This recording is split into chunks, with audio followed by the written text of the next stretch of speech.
Welcome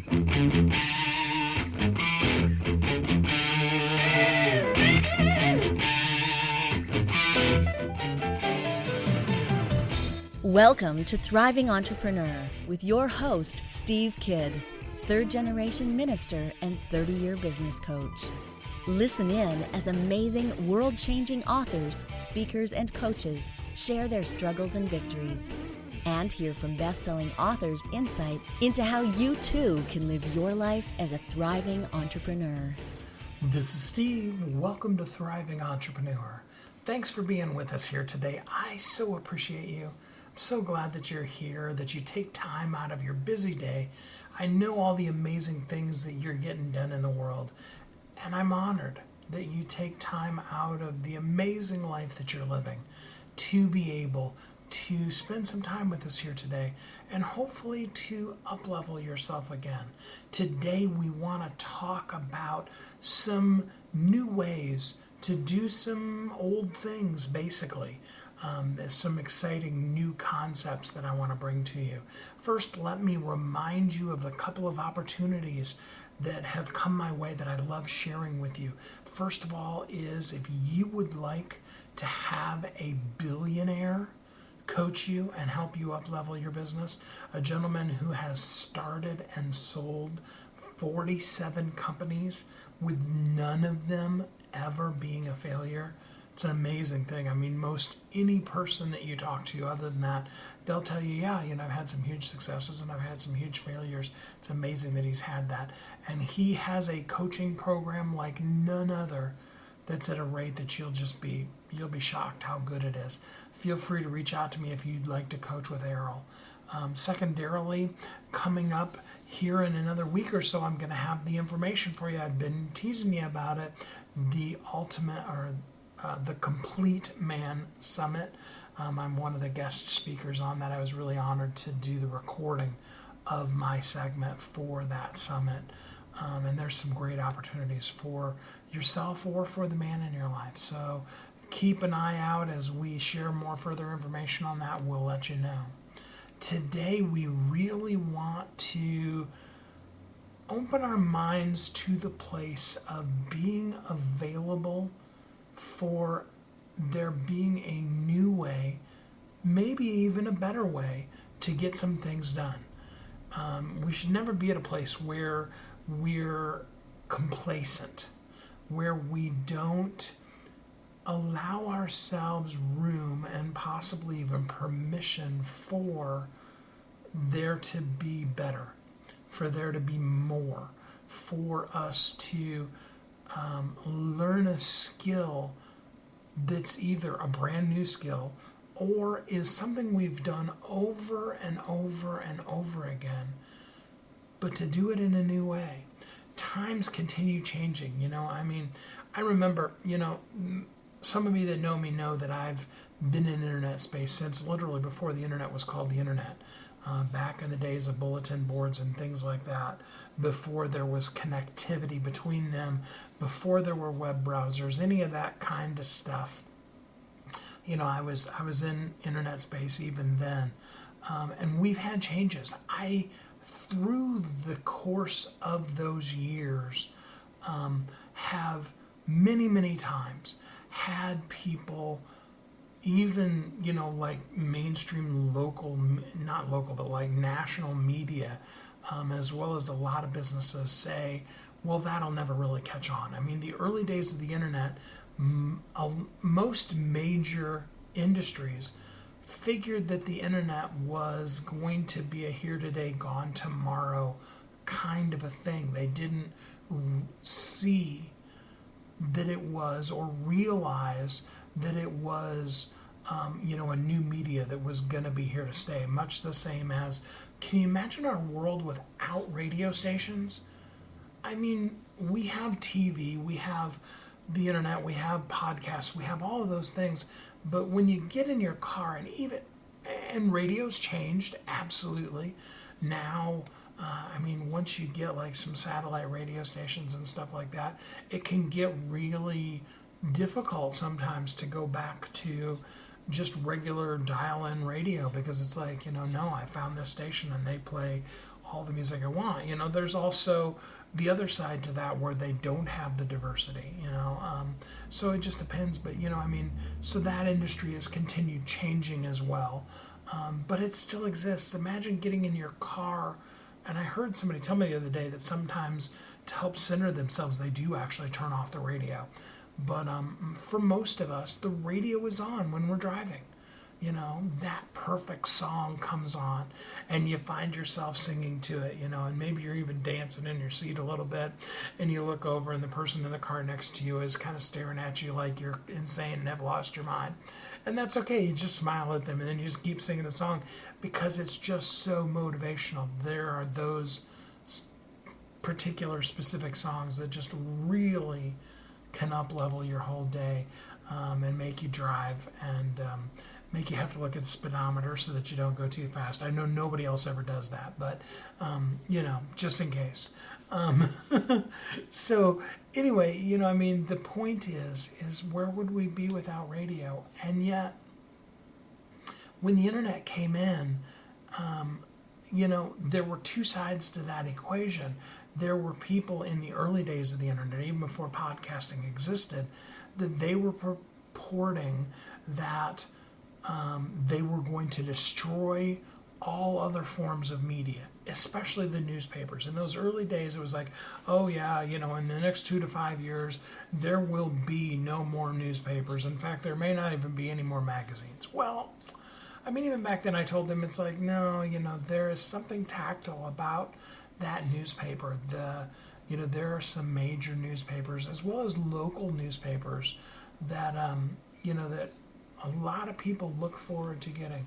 And sure, we go online, we check our information, we can download a bunch of stuff, downloading meaning reading it and taking it in, a bunch of stuff really quickly, but there are just so many uses beyond just using them for packing when you're moving, for even newspapers and magazines these days. And and I don't think they'll go anywhere. And the same thing's true when you talk about radio. Podcasting and iTunes are hugely popular and so much fun. But I don't think you're ever going to find a time where there just is no radio stations because it's all been taken over by. I don't even think you'll ever find a time where there are no broadcast radio stations and it's gone completely 100% to satellite.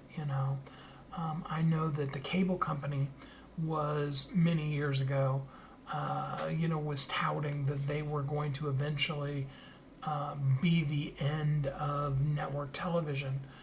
And yet, think about all of your favorite shows that are still on network TV.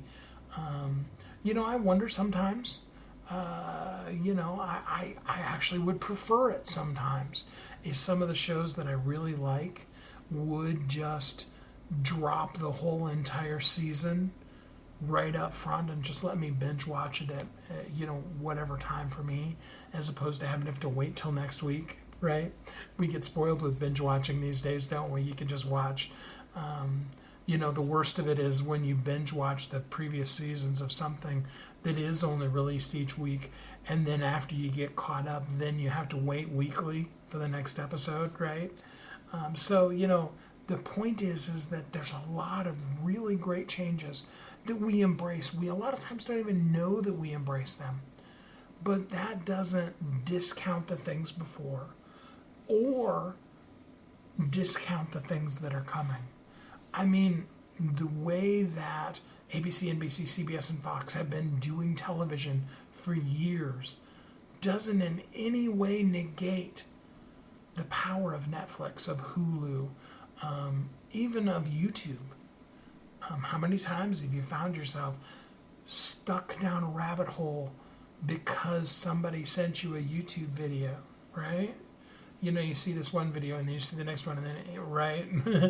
Those of you that have done it, and you all have, you have, it just happens. It just is the nature of the way that our society is. And so in everything we do in our life, we see that. We need to embrace those kind of things in our business as well, because there are some really amazingly great ways to do some same things. I was going to say new things, but I realized that that would be contradictory to everything I've been saying. To do same things, but do them in a new way. Do them in a fresh way. Do them in a way that maybe even is more effective than what it was before. A perfect example of more effective is, when was the last time you actually broke out the yellow pages, thumbed through the page to the right category, and then found a business to do whatever for you? I mean, if you need something obscure, like a plumber, you're probably going to go on Google, do a search, look for a plumber, read reviews, and then pick one out, right? Same thing can be true in a lot of other areas. So it doesn't make the yellow pages obsolete yet. I mean, maybe someday it will, probably never.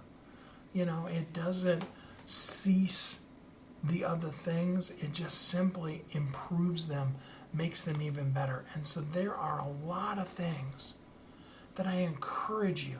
Both of the guests that I have today have some really great stuff to share with us to help up-level the way we're doing some things.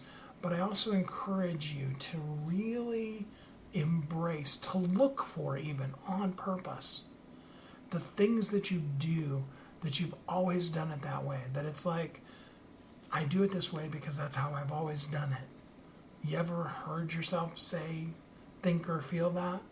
I encourage you to, first of all, open your mind to the new ideas, but then look at your systems and your processes and your structures, both in your life and in your business, and question, is there a better way? What if this could be better because I learn something new?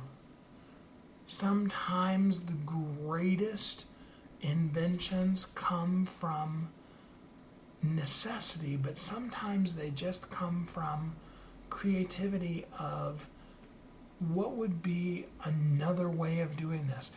From throwing out that this is how we always did it and being open to, how could we do it? What is a way that we could look at this and process it, do it differently? Now, I spent a lot of time setting that up for you because I want to bust through that natural tendency all of us have to be resistant to new ideas and be really open, in fact, actually excited as we move into these interviews with these people to discover some new ways to do some things that maybe you already are doing every day, but do them in such a way that they make a powerful and impactful difference in your life and in your business as you are the most effective you can be today. After all, isn't that what it means when we talk about living as a thriving entrepreneur? We're going to take a quick commercial break, and then we're going to be back with a guest here on Thriving Entrepreneur. You've heard Kathy and I talk about it. You've seen the workshops. You have watched as others of your friends have become a best-selling author, and now it's your turn. Let me ask you this. What would being a best-selling author do for your business? Over 80% of people surveyed said that they want to write a book, which means that if you're listening, you probably are one of those people. Now is your time because you have a message that needs to be shared. That message is not for you. It's not for your ego. It is because it serves other people. Kathy and I are here to help you share your unique brilliance with the world. All you need to do is go to WeHelpYouThrive.com, check us out, and find out how you can be a best-selling author today. Welcome back to Thriving Entrepreneur. This is Steve. Welcome back. Thanks for listening to Thriving Entrepreneur today. Today we are going to give you some new insight into some things that I bet you do with your business all the time. First up, let's look at something that you do or should be doing in your sales all the time and a new way to more powerfully make an impact in the effectiveness of it in your business. All right. Referrals can be so powerful for your business, but are you asking for them? Or is there a way to even get them without asking? Well, let's find out. Today I'm joined by Stacey Brown Randall, and she's going to talk to us about generating business referrals without asking. Are you ready for that? Hey, Stacey, glad to have you here with us. Thanks so much for having me. I'm excited to be here. Yeah, absolutely. So I'm really curious, I've spent a lot of years in sales. I want to know about you first, but then also going into how to get referrals without asking. Yeah, it's interesting when people always ask me, they're like, what makes you qualified to teach people how to get referrals without asking? Going against, like decades and decades of how we've been taught to generate referrals, which is typically through asking or paying or being overly promotional or gimmicky. And I always say sheer necessity and the grace of God. I actually learned my process that we'll talk about today because I actually had a business failure. I ran an HR consulting firm for 4 years. It did not quite make it to the 5-year mark. And when I looked back on that business failure, I had to take a break and go back to corporate America before I would start my next business, which would be this business. But at the beginning, it was a productivity and coaching, business coaching practice. And then eventually I would pivot it to teaching what I teach today. But when I looked back on that HR consulting firm and with those big name clients like KPMG and Ally Bank and BDO, like how and why did they fail? I realized a couple of things that I didn't quite figure out that I needed to, and I didn't get off that filling the prospecting pipeline or filling up that funnel, that roller coaster you can get on when you're not filling it consistently and you're feast or famine mode. And so I was still on it 4 years later, and I was like, well, we cannot run a business like that. So when I started my second business, I was like, okay, let's figure this out. Can I make a business successful? Will I have another business failure? What did I do wrong in my first business? And let's apply some lessons learned. Let's have something good come out of this. And for me, it was like, okay, I got to fill that prospecting funnel. And there's lots of ways to do that. There's marketing ways, there's prospecting ways. But what I ultimately wanted were referrals. I mean, I wanted all my other lead gen strategies to work as well. And there's others that I use even to this day that I enjoy, like speaking on stage, and I have a book and a podcast. And so there's other ways that I bring people into my world, into my funnel. But referrals to me are the holy grail. And so when I started my second business, I was like, we got to figure this referral piece out. I want to have a successful business. Just like everybody else, I went to Google because they can tell you no wrong about what to do when you want information.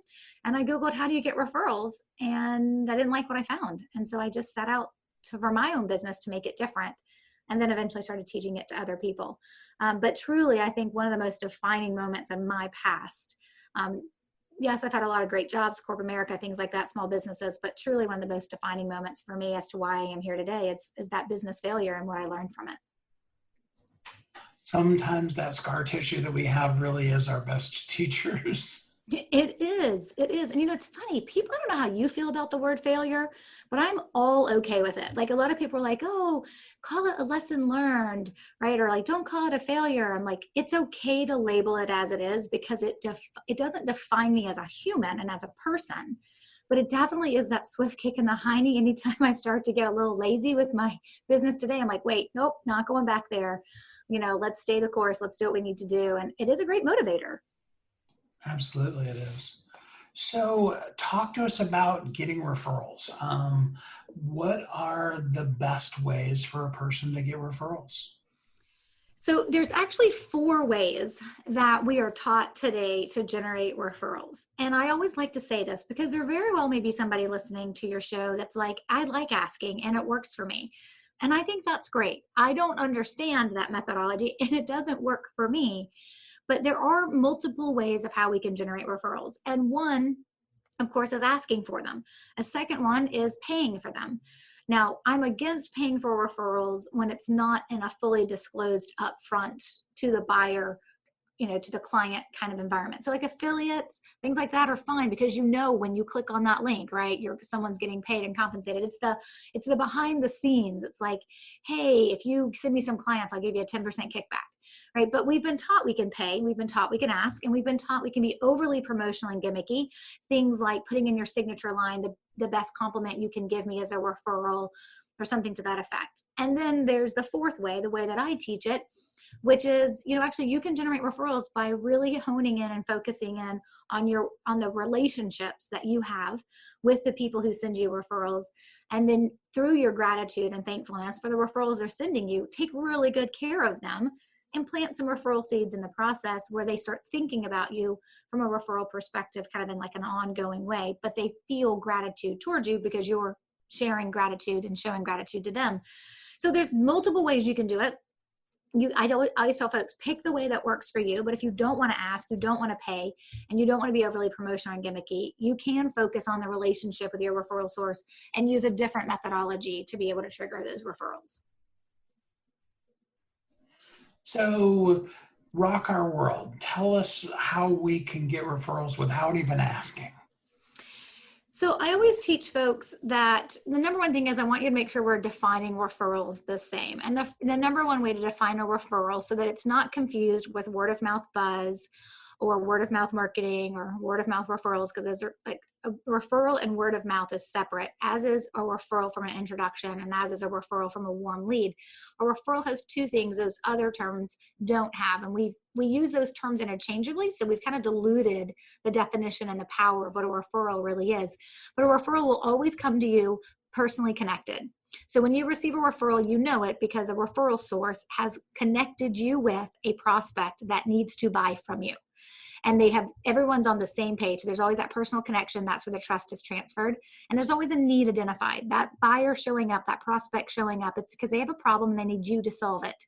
And so they have identified their own need in addition to then asking the referral source, who do you know, right? Or if the referral source helped them come up with this idea of, hey, you do have this problem. Now let me connect you to the right person to solve it. So there's always a personal connection and there's always a need identified. And that's what makes that referred prospect a true referral.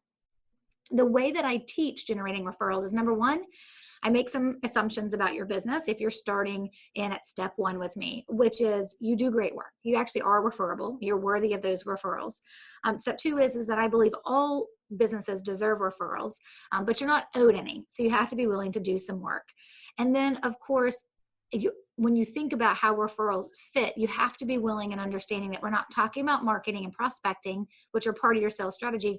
We're talking about the third part of your strategy, that third leg of the stool, which is the referral side. So everything we do is different, and you've got to be willing to think about it differently. And I'm assuming you're also getting some referrals if you're coming in at this part of my process. Now, I teach how to turn people into referral sources, but I'm assuming at what the 5 steps I'm about to give you, that someone's coming in and they're already referring you, or that you have some referrals, maybe a couple, but you've got some referrals. So number one is we need to know who are your referral sources. This is kind of the step that I tell folks that can take the most amount of work depending on how far back you go with your data and how long you've been in business. But I need you to go back 3 to 4 years. If you've only been in business 1 year, so be it. You're just going to go back as far as you have.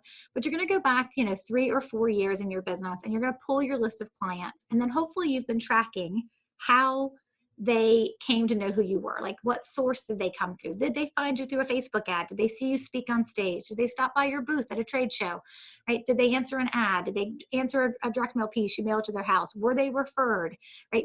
And who referred them? Like, that's the kind of information I want you to have. And in chapter 8 in my book, Generating Business Referrals Without Asking, I walk you through this. So I won't go into all the details for this. I mean, it's right there in that chapter 8, because there are questions that come up as people go through this step. But effectively, you're pulling a list of your clients, and you're either you have this information in your CRM, or you're going to have to come up with this information as to where do these people learn about you. And I give some tips of how to recreate this data if you need it, some best practices.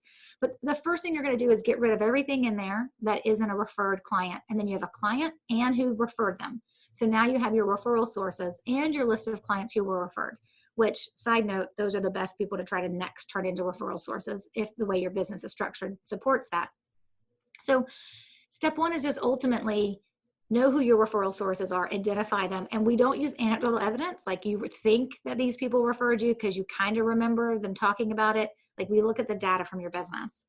Then ultimately what we're after is a combination of steps where we need a way for you to transcend keeping in touch with your referral sources to truly develop that relationship, because referrals only come from relationships, to truly develop that relationship with your referral source where you can actually be memorable and meaningful, top of mind, and giving you opportunities to plant referral seeds. And that's a couple of steps kind of all fit together, but it's this ultimate idea of being able to thank for the referrals that you receive, but then in between receiving referrals, how do you maintain a relationship with your referral sources so that you can be memorable and meaningful, have impact on how they feel about you, knowing that you're thankful and that you care about the referrals that they've sent to you.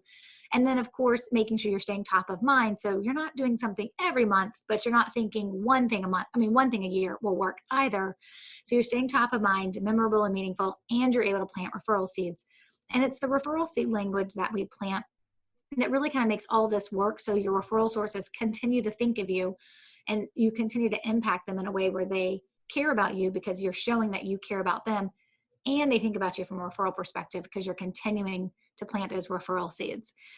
And then once you kind of have all that plan in place, you know the language, you've got identified your referral sources, we just need to put it into a system and into a process because we're all busy business owners. And at the end of the day, it's nice to have some things that can just be a process that we can systematize and delegate and outsource and automate some pieces of it. But really we know what to do. So we end up executing on it when the time comes throughout an entire year. And then we, of course, wash, rinse, repeat, and start all over again the next year. So I know there's a lot of people that are listening that as much as they know they should be asking for referrals, they never do. What do you think? Why is that? Why do people feel uncomfortable asking for referrals, especially from happy former clients? Yeah, and I think it's ultimately why I teach what I teach is that, people, they say that to me all the time. They're like, I know I should be asking for referrals. And I'm like, why? It's awful. They're like, yeah, that's why I don't do it. It makes me uncomfortable. It makes the person asking uncomfortable. Like there's something that doesn't fit for who I am. I'm like, and you shouldn't be asking.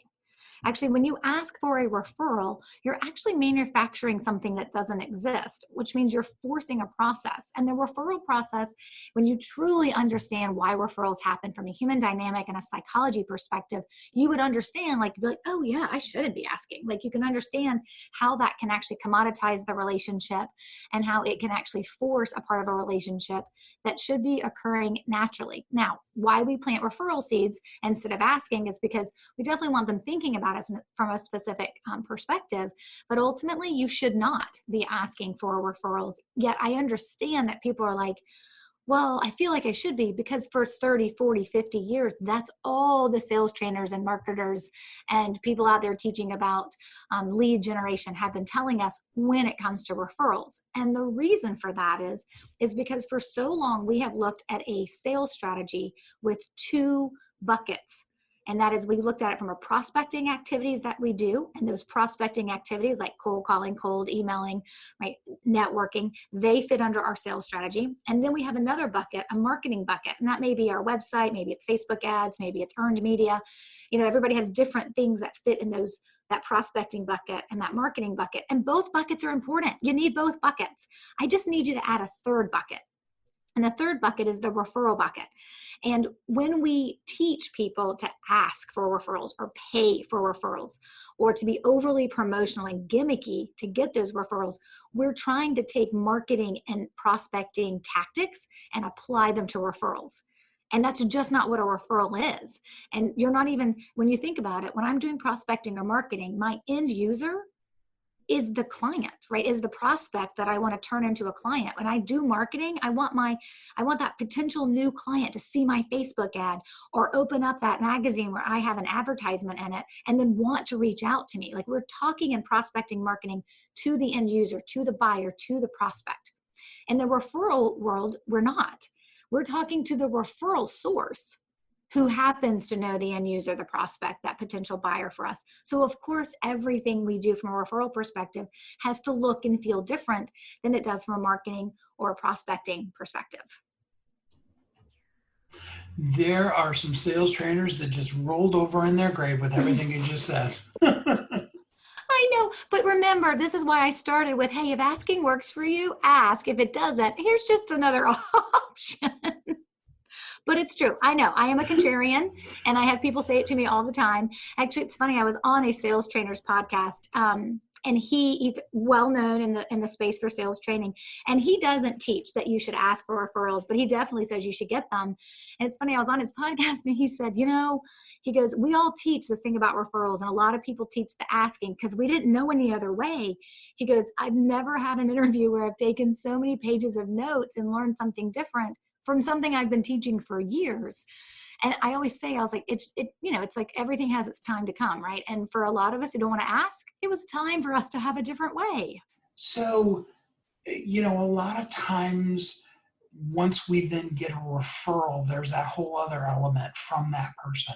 So the question becomes, with the person that made the referral to us, what do we do next? What do we do with that person that made the referral to us? Yeah, so it's really important we're always thinking through how we are going to continue to strengthen and build the relationship we have with our referral source. And so the number one thing I always teach people is the very first thing I need you to do once you received a referral, after getting excited for a minute, right, is to make sure you're going to sit down and you're going to handwrite a thank you note, a handwritten thank you note that you wrote, that you didn't ask anyone else to write on your behalf because you think you have bad handwriting, but your own handwritten thank you note, because that tells the person they're worth your time to sit down and write them a thank you note, and it's impactful. Now, of course, you're not going to create a referral explosion and get a whole bunch more referrals just because you sent one thank you note. But it does help answer the question, why should I give you more referrals if you can't acknowledge the one I just gave you? Which is why we need to send that handwritten thank you note. And I'm a big proponent in making these things personalized. And so it's got to be you and your handwriting. And I know not everybody's going to sit down and write that 60-second thank you note right after receiving a referral, but within a couple of days, you really should have it in the mail and sent to them. So even if they made the referral to you, say via Facebook or an email or whatever, you still want to sit down and write them a thank you note. Absolutely. I mean, obviously, however they sent the referral to you, you want to reply with a thank you and to connect with the prospect, whatever mechanism, right, or delivery method they use. So if they, tagged you in a Facebook post and said, you've got to talk to Steve, he's amazing, right, then definitely you want to respond to that Facebook post. Oh my gosh, thanks so much for the referral. And then direct the rest of your comment to the prospect that they just, was telling you about, or telling them about you. Same thing with an email. You definitely want to hit reply all on that email and thank the referral source for referring that prospect to you. And then, of course, have the rest of your email be directed towards the prospect about setting up a time to talk, or however your methodology works from your sales process. But in addition to that, you still need to send a handwritten thank you note. People ask me all the time, I actually just did a podcast episode 90 on my podcast, Roadmap to Grow Your Business. I just had someone ask that question. They're like, do I do both? Do I send the email thank you and the thank you note? Isn't that too much? I'm like, no, you need to be doing both. And I kind of walk through why on that episode. I can see how that could be a whole nother episode we could do, just all about the how to be thankful and why. Yeah, absolutely. So you've given us just a ton of information today, and I want to make it simple for the folks that are listening. For somebody that wants to start down this path that hasn't ever done it before, besides, of course, going out and buying your book, what is kind of the first thing that they can do? Yeah, the first step I tell everyone to make, and I think it kind of helps you figure out, well, there's two things I would say, but I think they help you figure out where you are and where you're going, is number one, go back to that step one I talked about of my process and really identify your referral sources. Get clear on who your referral sources are. Do you have enough? Do you have any? Do you have a lot of them, but they haven't referred you in a couple of years? So maybe they're more inactive than active.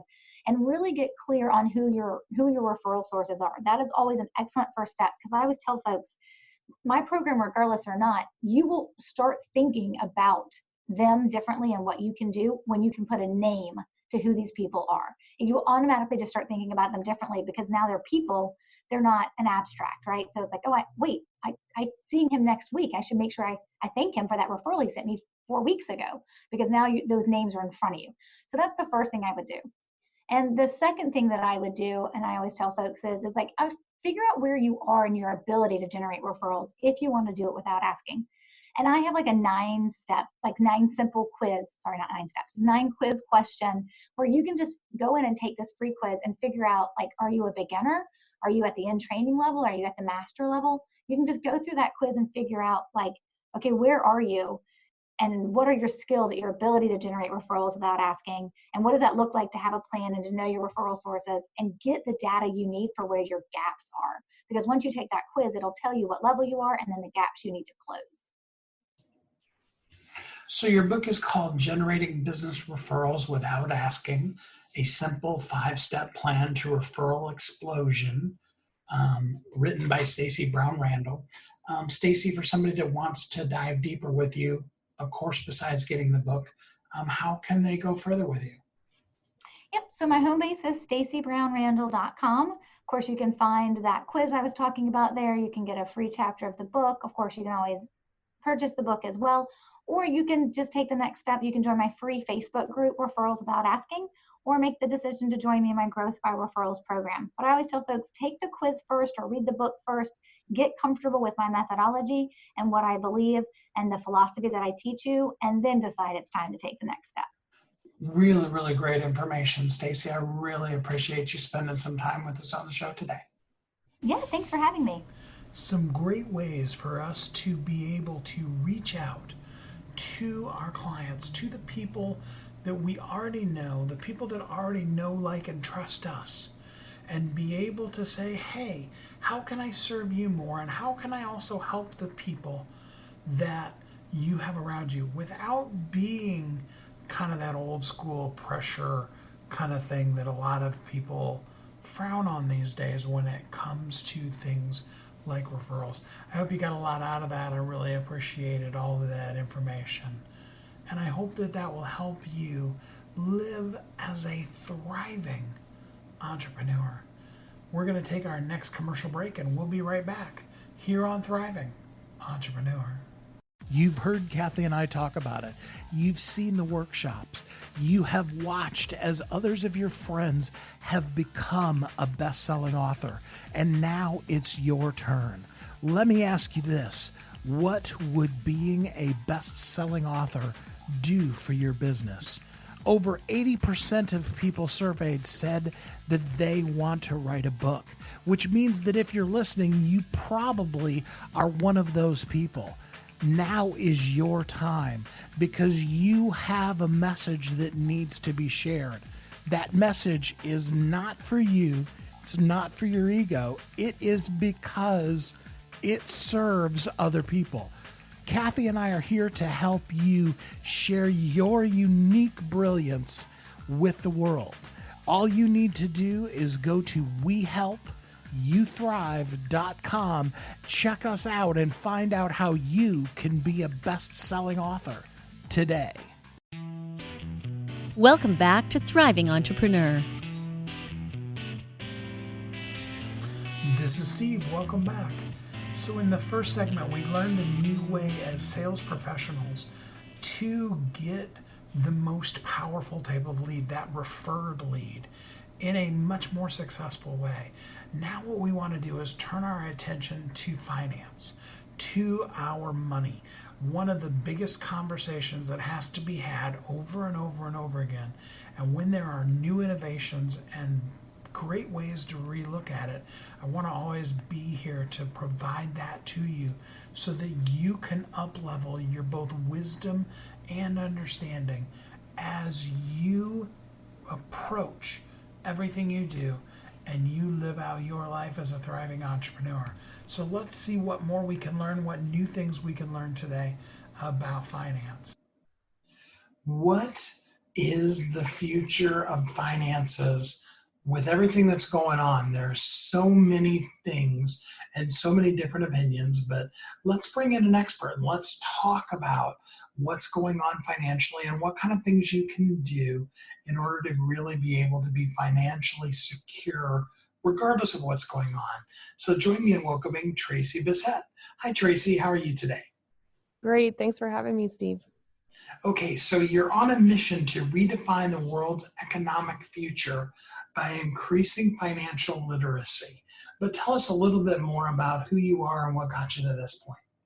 Absolutely. So since I was a little kid, I've absolutely loved money. I learned from a very young age that it could facilitate things that you wanted or experiences that you wanted to have. And in my family, we had the money that we needed to do things, but we didn't have a lot of extra. So if I wanted to go to the store and buy some treats, if I wanted to buy books when I got older, I realized that I could do things to make money to get to those things that I wanted. And so really studied that in business school, went on to work in a big bank for about 16 years on a full-time basis, and really worked in the areas of commercial lending and risk management. So really close to entrepreneurs and helping them get the money that they needed. And kind of parallel during all that time, it's really my passion to help young people learn about money. And so I was doing that on a volunteer basis. And when I left my corporate role, I spent some time thinking about what are all the things that I like to do. And so I put together my love of working with entrepreneurs, helping them in their business, my love of helping people learn about money, take the mystery out of it. And so I started my own company about 3.5 years ago, Bissett Financial Fitness, which really comes at it from a positive angle, the financial fitness, in that you can do something today that makes you more financially fit than yesterday. And I really serve young adults as well as entrepreneurs, and sometimes those audiences intersect. So for somebody who doesn't know or has a wrong opinion of it, define for us what it means to be financially fit. So, I mean, there is probably one or two goals that people are going to have, but it's different for everybody. So, if we think about it from a physical fitness analogy, you may be taking that first step off the couch. You're going to go on a walk around the block. From a financial standpoint, you might be just starting to learn about what are different bank accounts, what's a budget, things like that. And so for you, you're improving your financial fitness. Or we can be really on the far right of the spectrum. Physically, I could be training for marathons, and conversely with financial fitness, I could be a really sophisticated investor, and you're learning more. So to me, it's a journey. Everyone should evaluate where they are and take steps to move themselves forward over time. And everyone's not going to get to the same place, and everyone doesn't need to be in the same place. So there's not one vision of success, not one model of that. Okay, so we're in some pretty volatile times financially, but does that mean that everybody should just kind of bury their head in the sand and be afraid, or are there some ways to be financially fit even when the market is this crazy and those kind of things are going on? Yeah, I think the first thing that's really important is to be calm. And I know that it's hard sometimes. People are seeing their portfolios kind of plummet. And so just being calm. The second thing I really recommend is that people get the facts. When you started investing, if that's what you've got your money tied up in, what were the goals? So think about, is this for a long-term position? Is this for retirement? Or was I saving for something closer in the future? And so to be grounded in facts, and then figure out a plan to move forward in the next little bit. Now, things are going to probably remain uncertain for some time, but if you're feeling uncomfortable that maybe you don't know your financial position as well as you should, reach out and get some help. That may mean you're reading some blogs, you might be listening to some shows on YouTube, you might be listening to podcasts. But the really great thing for entrepreneurs as well as individuals is that there's so many resources out there where you can find someone that you relate well to, somebody who speaks a language that you get, that can bring some of that calm and education into your life.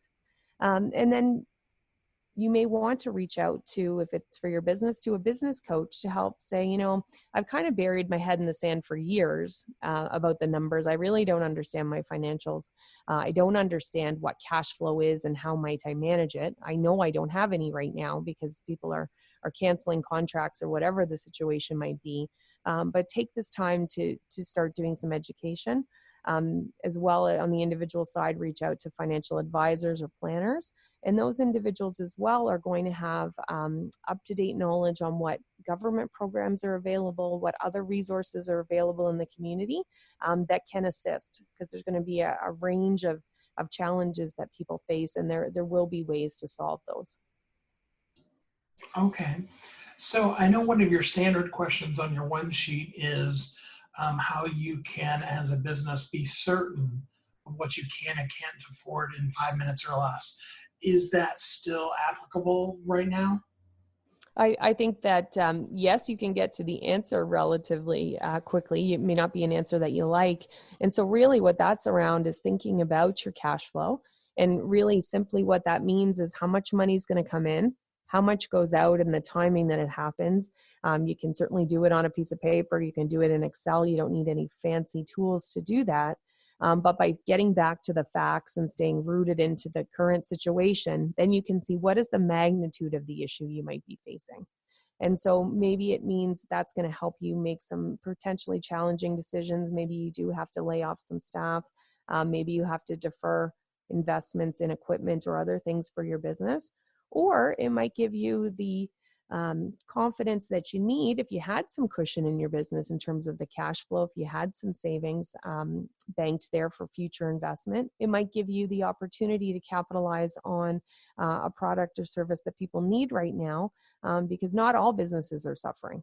So look at it critically. What can I do, and can I take advantage, and not to anybody else's well-being, but certainly is there an opportunity in the market that can actually be good for my business, and can I leverage potentially my savings that I've got here in the company to maximize that investment?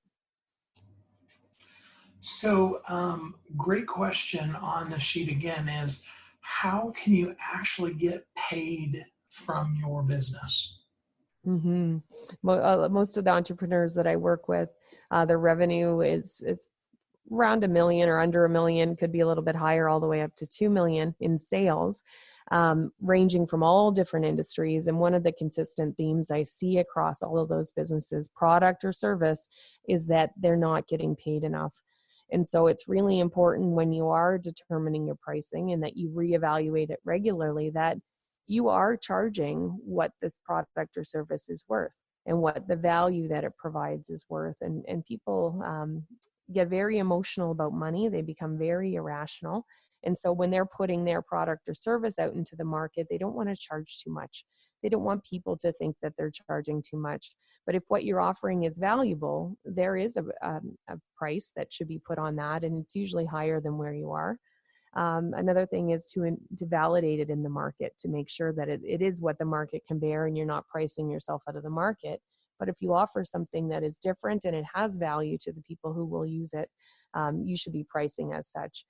Because what happens when you don't price your product or service where you need to be, then your profit overall doesn't end up where it needs to be. And then you're not going to get paid. You won't be able to take out that compensation.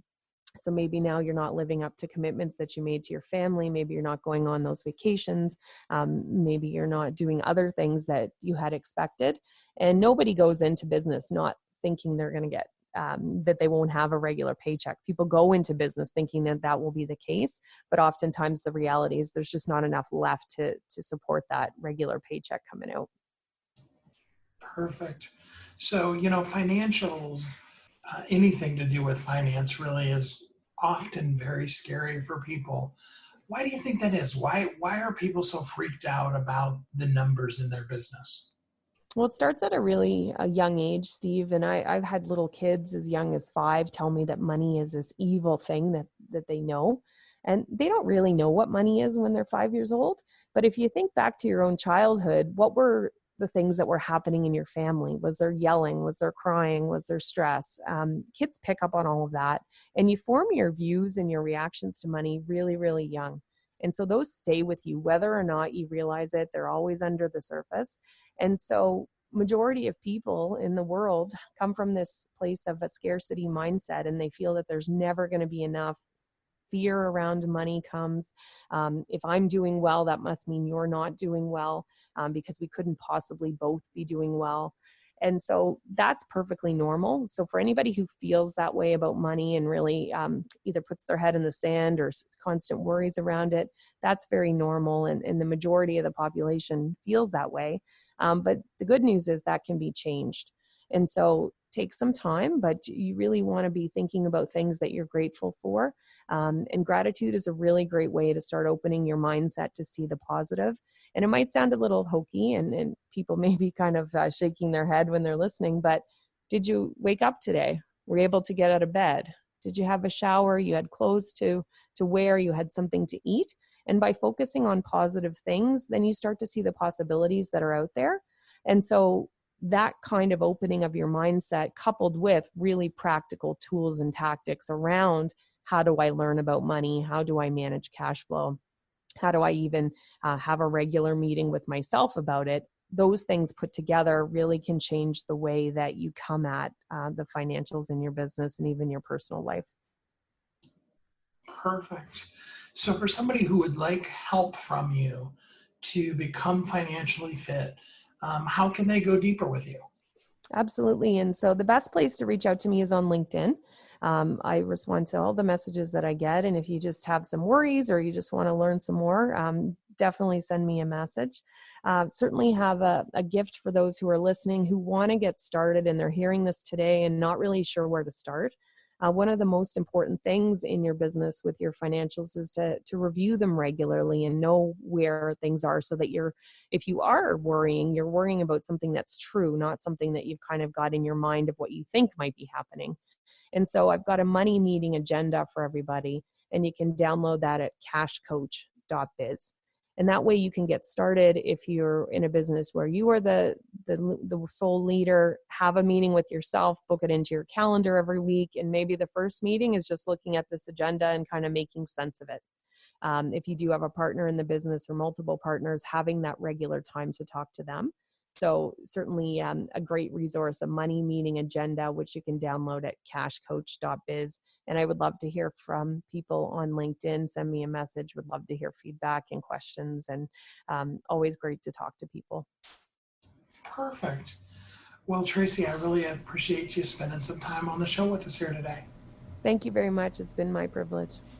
It is always good to make sure that we are doing the best we can with our finances and that we are open to new and better ways to learn more about it, but then also take action and really do the things that can massively impact our financial well-being. It doesn't have to do with how many zeros you have in the bank necessarily, but more about how you make use of whatever amount of dollars you have. Being able to stretch that money and use that money wisely is always something that we want to be able to do. We come down to the end of another show, and it just feels like it always just flies by, right? Time comes, great information, you got pen and paper, you're taking notes, all those kind of things. And I hope that you have up-leveled yourself a little bit. You've learned some new information. Because we started out the show talking about having an open mind, you went into it with open-mindedness, and you have embraced some things that will help you live a better life and run your business more properly. It's always important, powerful, and impactful to be able to do that. And now I want to take a couple minutes and I want to encourage you that now really, really, really, truly is the time for you to be the best version of you, for you to reach out, for you to do the thing that only you can do. If you don't do it, nobody else is going to. Nobody's going to show up at your house and say, hey, I'm having problems with it. I mean, your best friend might, but nobody, just a generic, you've never met them client is going to show up at your house and say, hey, I'm really struggling with this thing. I know that you have the answer for it, and please help me. There is not a door-to-door salesman, not really sales, but a person going door to door saying, hey, do you have expertise in this thing? Could you help me with it? Hey, do you have expertise in this thing? Can you help me with it? I mean, imagine how much it would freak you out if somebody came to your door and said that. It's just not going to happen. It's not magic. It's about having an intentional marketing strategy. The things that really truly succeed in life come because we're open, number one, yes, that we grow, we learn, we prosper, but that we have an intelligent marketing strategy, a on purpose plan and system for taking what we're doing and sharing it with the marketplace. And that begins by being open, but then it also, encompasses being open to our own self too. We talked a lot in this episode about openness to other people's messages and learning new things. We need to also be open to our own message, to the new things that are happening inside of our heart, mind, soul, spirit, right? We need to be open to learn, to grow, and from that to prosper. When we are open, then we are available in ourselves to the most impactful part of ourselves. Doesn't that sound awesome? You want a little piece of that, don't you? It's right inside of you. You have the secrets to the universe stored up inside of you, and you just need to simply release them out into the world. And yes, there is no better way to do that than your book. Being a best-selling author is literally the #1 highest ranked influencer credential that you can have in 2020. There will be a time when that changed. 20, 30 years ago, being a doctor, having a doctorate of any sort, whether that be medical doctor, PhD in kind of thing, that was the it. When a person was Dr. So-and-so, they were the guy that knew their stuff. In modern society, being the best-selling author on a subject is the most powerful way to impact the people that you're meant to serve, and that's who it's for. It's not about us, it's about reaching the people that we were meant to serve and reaching them powerfully and impactfully with that message that only we can share. So I really encourage you today to take the time, to make the time, to do the things that only you can do, because you are uniquely brilliant. You were created for a purpose, and the world so needs you.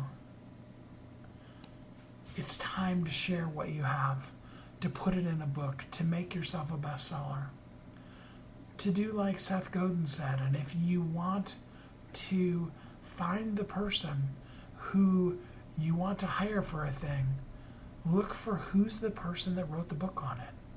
That's who I want, right? That's who all of us want. And for somebody else, you're exactly the answer that that person is looking for. Be that answer in somebody's life today.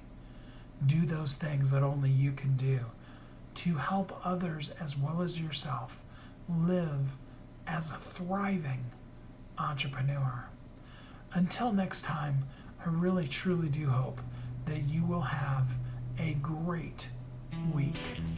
Thanks for listening to Thriving Entrepreneur today. If you want to get your question answered, send an email to questions@wehelpyouthrive.com. We look forward to you joining us again next time. You've heard Kathy and I talk about it. You've seen the workshops. You have watched as others of your friends have become a best-selling author. And now it's your turn. Let me ask you this. What would being a best-selling author do for your business?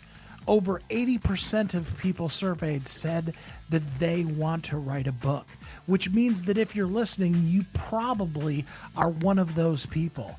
Now is your time, because you have a message that needs to be shared. That message is not for you. It's not for your ego. It is because it serves other people. Kathy and I are here to help you share your unique brilliance with the world. All you need to do is go to youthrive.com. Check us out and find out how you can be a best-selling author today.